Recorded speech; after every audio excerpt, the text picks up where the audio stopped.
Tonight, strangers come together to help a little boy who lost his mother. Monday, Kiara Etheridge was found shot to death in Suffolk. The suspect has not been caught yet. In the meantime, two women are rallying around the victim's young son and her family.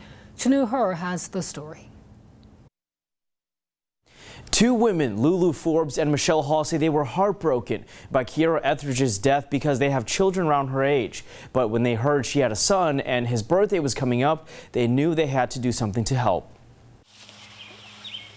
It's important to support each other. During tough times, Lulu Forbes and Michelle Hall aren't shying away from helping a family. I've never met the boy, the father, the grandmother. I've never met Kiara.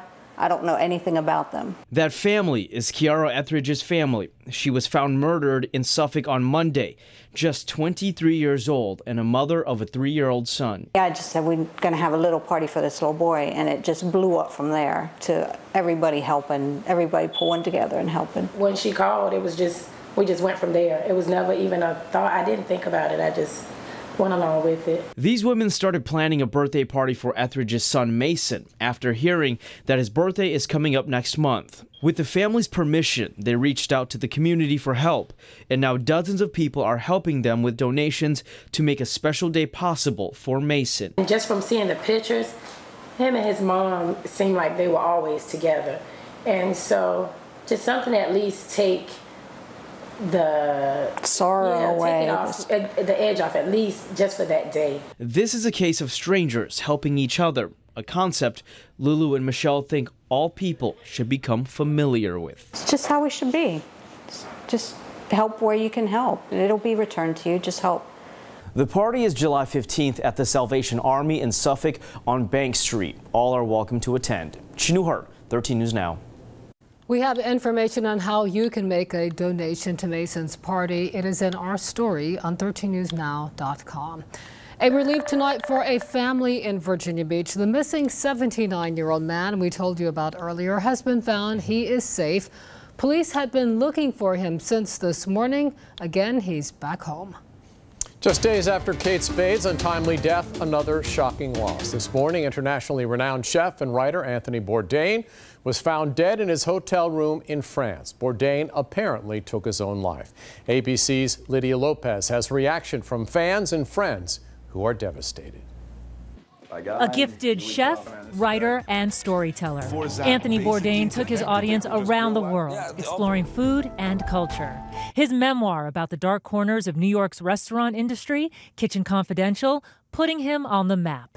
Bourdain then jet-setted around the world, visiting more than 100 countries with his Travel Channel show, No Reservations. Later, moving on to CNN with Parts Unknown. But on Friday, the announcement that he had committed suicide in his hotel room in France. His body found by his friend and fellow chef, Eric Ripert. Bourdain's mother telling the New York Times Anthony had been in a dark mood these past couple of days, but he is absolutely the last person in the world I would ever have dreamed would do something like this. I went from a guy, broke, hardworking guy, to overnight the guy with the best job in the world. But despite his success, in an episode of Parts Unknown from 2016, he opened up about depression. I'd like to be happy. I should be happy. I'd like to be able to, look out the window and say, hey, life is good. Tributes pouring in on Twitter. His girlfriend, actress Asia Argento, saying she is beyond devastated. And President Obama, who dined with Bourdain in Vietnam, tweeted, "He taught us about food, but more importantly, about its ability to bring us together, to make us a little less afraid of the unknown. We'll miss him." Bourdain is also being remembered today for being a strong advocate for restaurant workers. And because of his girlfriend, Asia Argento, one of the first Weinstein accusers, for becoming a strong advocate for the Me Too movement. Linda Lopez, ABC News, New York. CDC says many people who take their own lives do not have a diagnosed mental health condition, but there are still warning signs. For instance, people at risk may feel isolated and express a sense of hopelessness. They may have extreme mood swings from anxiety to anger. You may also notice a substance abuse problem, or you'll notice the person is sleeping or eating too little or too much, and they may talk about wanting to die or go as far as making plans. Here are 5 steps to help someone who you think may be at risk of hurting themselves. First, ask how they're feeling, and if they are having any thoughts of suicide, then keep them safe by removing anything that might be used in a suicide attempt. Also, be there for them and connect them with professional help. And finally, follow up to see how they're doing. If you or someone you know is struggling with thoughts of suicide, there is help 24/7. The number for the National Suicide Prevention Hotline is on your screen right now. I'm going to read the number. It is 1-800-273-TALK. It is free. It is available no matter what time of day or night. Again, 1-800-273-TALK. Experts in suicide prevention say they have received a significant increase in the amount of calls for help this week, and it's important to keep reaching out.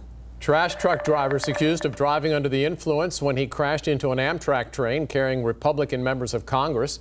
A trash company employee was killed in January's collision just outside of Charlottesville. A second passenger in that trash truck was seriously injured. 31-year-old Dana Naylor was indicted on involuntary manslaughter and maiming while driving under the influence. Dozens of lawmakers are headed to a retreat in West Virginia. A 21-year-old driver going the wrong way on 664 is accused of killing a man in a head-on collision. State police say Ashley Perkins crashed into Leonardo Maldonado overnight. It happened in the southbound lanes of 664 in Newport News. Police say Perkins left the scene after that head-on collision. They found her at Hampton Centera Careplex. Today we talked to Maldonado's wife. She says her husband worked 2 jobs, but this time he never made it home. Instead of being angry, she told us she's trying to forgive. That I too made mistakes in my youth. Somebody forgave me. I have to extend that to somebody else. State police say they are consulting with the Commonwealth's attorney on any criminal charges against Perkins. Archaeologists are unearthing more history at historic Jamestown. They found a cellar underneath a church during a recent excavation project. They believe this cellar may be more than 400 years old. Archaeologists found several 17th century items, including a dagger, some silver thread, and a small copper coin. We had no idea that underneath all these churches would be such a large feature related to the early 17th century. Archaeologists are also working with the National Park Service to uncover the site where one of the first documented Africans arrived at Jamestown. Now, African culture will be on display during a somber yet colorful remembrance event in Hampton.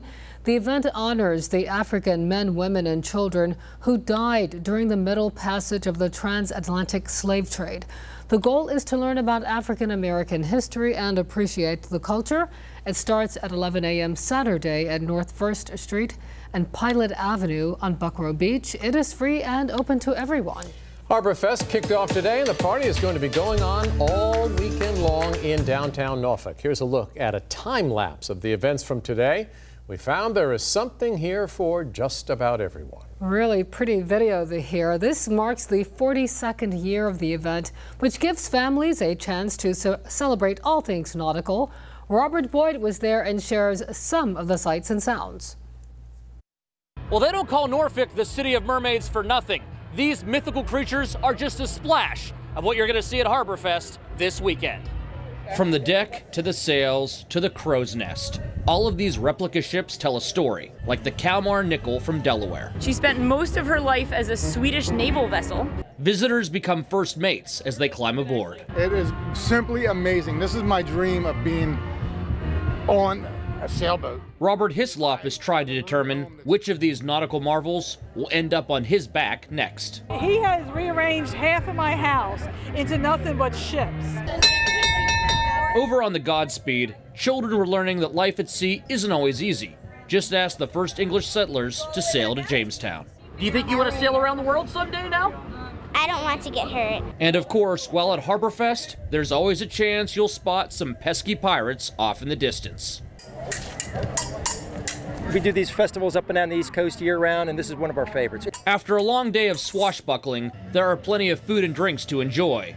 if you're not too chicken. This is a monster turkey leg, so yeah, I'm gonna just go at it one bite at a time, and then we'll see where we go from there. For Kevin and Gina, this is their first Harborfest, and they are looking to take a piece of it home with them. Yeah, there's a lot of things to put on the wall, a lot of original artwork, and I like that. And as boats move through the water, music spreads through the air from multiple stages. Great backdrop. Really cool stuff with the schooners and the boats.